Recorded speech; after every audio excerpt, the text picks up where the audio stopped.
வணக்கம் ஆன்மீக பக்தி தகவல் சேனல் நேர்களே, நான் உங்கள் அன்பான சயின்டிஃபிக் வேதிக் அஸ்ட்ராலஜர் அஸ்ட்ரோலஜி பேசுகிறேன். நல்லது நினைப்போம், நல்லதே நடக்கும். நம்ம என்ன பார்க்க போகிறோம்னா, சிம்ம ராசிக்காரர்களுக்கு மே 2026 எத்தகைய ஒரு பலாபலன்கள் நிறைந்த ஒரு மாதமாக சயின்டிஃபிக் வேதிக் அஸ்ட்ராலஜி முறையில் எதையுமே மிகைப்படுத்தாமல், பரிகாரங்கள் அது மாதிரி மூட நம்பிக்கைகள் எல்லாம் போகாமல், ஒரு கிரகமும் ஒரு இடத்துல இருக்கும் பொழுது, ராசி அதிபதி ஒரு இடத்துல இருக்கும் பொழுது, மற்ற கிரகங்கள்லாம் ஆண்டு கிரகம் என்று சொல்லப்படுகிற குரு, சனி, ராகு, கேது, மாத கிரகங்கள் எல்லாம் ஒரு இடத்துலையும் சஞ்சரிக்கும் பொழுது, பயிற்சி பெறும் பொழுது எத்தகைய ஒரு தாக்கத்தை சிம்மராசிக்காரர்களுக்கு மே 2026 கொடுக்க போகுதுங்கிறது துல்லியமாக பார்க்க போகிறோம்.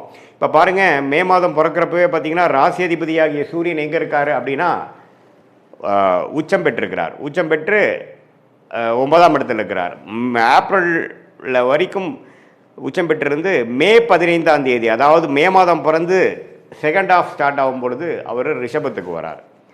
அப்படிங்கிறப்ப நம்ம நல்ல விஷயம், ராசி அதிபதி 10ஆம் இடத்துக்கு போகுது, அருமையான விஷயம். ஸோ மே 15ஆம் தேதிக்கு மேலே நல்ல விஷயங்களை எதிர்பார்க்கக்கூடிய ஒரு அமைப்பு சிம்மராசிக்காரர்களுக்கு, அஸ்தம சனியால் பாதிக்கப்பட்டு கொண்டிருக்கக்கூடிய சிம்மராசிக்காரர்களுக்கு இது ஒரு நல்ல ஒரு மாற்றத்தையும் நல்ல ஒரு சப்போர்ட்டாகவும் இருக்குங்கிறத நீங்கள் புரிஞ்சுக்கணும். அதே சமயத்தில் குரு, சனி, ராகு, கேது எந்த ஒரு பயிற்சியும் மே மாதம் பெறவில்லை. குரு தான் பார்த்திங்கன்னா ஜூன் முதல் வாரம் 12ஆம் இடத்துக்கு 11ஆம் இடத்துலேருந்து வருகிறார். ஸோ குரு 11ல், சனி அஸ்தமத்தில், ராகு 7ல், ராசிக்குள்ள கேது. இப்படி ஒரு அமைப்பு இருக்கிறது சிம்மராசிக்காரர்களுக்கு ஒருவித தாக்கத்தை, ஒரு மாதிரி மன அழுத்தத்தை, சில விஷயங்கள்லாம் நமக்கு பிடித்த மாதிரி நடக்காமல் இழுத்து கொண்டு இருக்கக்கூடிய அஸ்தம சனி தாக்கத்தில் இருக்கக்கூடிய சிம்மராசிக்காரருக்கு குரு 11ஆம் இடத்துலேருந்து சில லாபத்தையும் சில கெட்ட நேரத்துலேயும் ஒரு நல்ல விஷயம் நடந்துட்டு இருக்கு சாமிங்கிற மாதிரி போகிற அமைப்பு இருக்குது. அதே சமயத்தில் சூரியன் மே 15க்கு அப்புறம் 10ஆம் இடத்துக்கு போகுது, மிகவும் நல்ல விஷயமாக இருக்குது. அதே சமயத்தில் சுக்கிரனும் பாருங்கள் மே 15ஆம் தேதிக்கு மேலே 10ஆம் இடத்துலேருந்து 11ஆம் இடத்துல போய் குருவோட சேர்றாரு, அதுவும் அருமையான விஷயம். அதே சமயத்தில் புதன் 9ஆம் இடத்துலேருந்து மே 15க்கு மரம் செகண்ட் ஆஃப் ஆஃப் மே மாதம் 10ஆம் இடத்துக்கு போகுது, சுக்கிரனோட வீட்டுக்கு போகுது, அருமை. செவ்வாயும் பாருங்கள் 8ஆம் இடத்துல சனியோட சேர்ந்து பல பிரச்சனைகள் ஏப்ரல் மாதம் கொடுத்துட்டு இருந்த சிம்மராசிக்காரர்களுக்கு செவ்வாயில் 8ஆம் இடத்துலேருந்து 9ஆம் இடத்துக்கு மாறுறார். ஸோ அதுவும் எப்போ நடக்குதுன்னா மே 15 செகண்ட் ஹாஃபில் தான். ஸோ செகண்ட் ஹாஃபுக்கு அப்புறம் ஒரு நல்ல மாற்றத்தை கொடுக்கக்கூடிய ஒரு அமைப்பாக சிம்மராசிக்காரர்களுக்கு இருக்குதுங்கிறது நீங்கள் தெரிஞ்சுக்கணும். ஃபர்ஸ்ட் ஹாஃபில் ஒரு மாதிரியாக தான் இருக்கும், ஏன்னா சனி செவ்வாய் சேர்ந்துருக்கிறது நல்லதில்லை.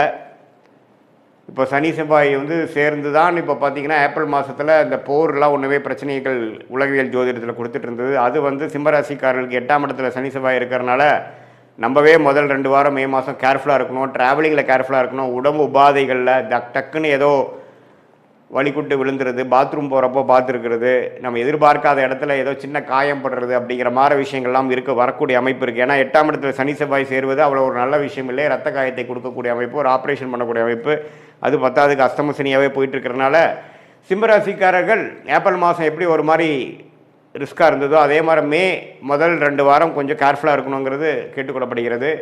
மற்றபடி மே 15க்கு மேலே கடைசி செகண்ட் ஆஃப், கடைசி 3வது 4வது வாரம் பார்த்திங்கன்னா நம்ம நல்ல மாற்றத்தை கொடுக்கக்கூடிய, இதுவரை சில தொந்தரவுகளும் பிரச்சனைகளும் கொடுத்துட்டு இருந்த சிம்மராசிக்காரர்களுக்கு ஒரு நல்ல முன்னேற்றத்தை, தொழில் முன்னேற்றம், வேலை முன்னேற்றம், நம்ம என்ன மாதிரி விஷயத்தில் இருக்கிறோமோ அதில் சில ரெகக்னிஷன், அதில் சில அச்சீவ்மெண்ட்ஸ், நல்ல டிரான்சிஷன் அப்படிங்கிற மாதிரி விஷயங்கள் பெறக்கூடிய ஒரு அற்புதமான ஒரு செகண்ட் ஹாஃப் ஆஃப் மேவா சிம்மராசிக்காரர்களுக்கு இந்த அஸ்தம சனி நடுவில் நமக்கு ஒரு நல்ல அமைப்பு கிடைக்குது. அது ஜூன் மாதமும் தொடரும்.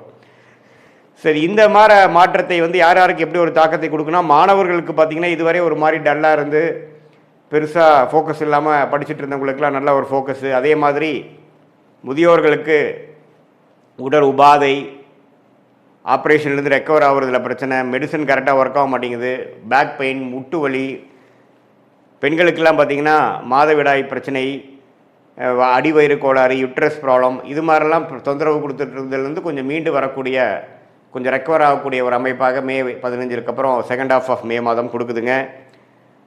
இதுதான் ஒரு பொதுவான ஒரு பலனாக சிம்மராசிக்காரர்கள் எடுத்துக்கணும். பட் மெயினாக துல்லியமான உங்களுடைய பலன்கள், வாழ்க்கை அடுத்து வரக்கூடிய ஷார்ட் டேர்ம் லாங் டேர்மில் எப்படி இருக்குன்னு தெரிஞ்சுக்கணுன்னா உங்களுடைய பிறந்த தேதி, பிறந்த நேரம், ஊரை வைத்து திருக்கணித பஞ்சாங்கத்தில் ஜாதகத்தை போட்டு அதில் நீங்கள் என்ன லக்னத்தில் பிறந்தீங்க, நீங்கள் சிம்மராசியில் உத்திர நட்சத்திரத்தில் பிறந்திருக்கீங்களா, அல்லது மகமா, அல்லது பூர நட்சத்திரத்தில் பிறந்திருக்கீங்களா, எது மாதிரி தசாபுக்திகள் போய் கொண்டிருக்கிறது, தசநாதன் முக்திநாதன் இப்போ நம்ம பேசின கோச்சார அமைப்பில் எப்படி போயிட்டுருக்கிறார், நம்மளுடைய தசாபுக்தியையும் இப்போ சனிப்பெயர்ச்சி குரு பயிற்சி இந்த மாத கிரகத்தின் சஞ்சாரத்தையும் சேர்த்து வைத்து நாம் பார்க்கும் பொழுது நல்ல ஒரு துல்லியமான வாழ்க்கை பலன்கள், எது மாதிரி விஷயங்கள் நம்ம காத்து கொண்டிருக்கிறது, வேலையா தொழிலா, எப்போ இடம் மாறலாம், எப்போ வேலை மாற்றலாம், எப்போ தொழில் அபிவிருத்தி பண்ணலாம், எப்போ வந்து கடன் போட்டு நம்ம வந்து அபிவிருத்தி பண்ணலாம், இம்போர்ட் எக்ஸ்போர்ட் பிஸ்னஸ் நல்லா வருமா, வெளிநாடு தொடர்பா அல்லது உள்நாடா,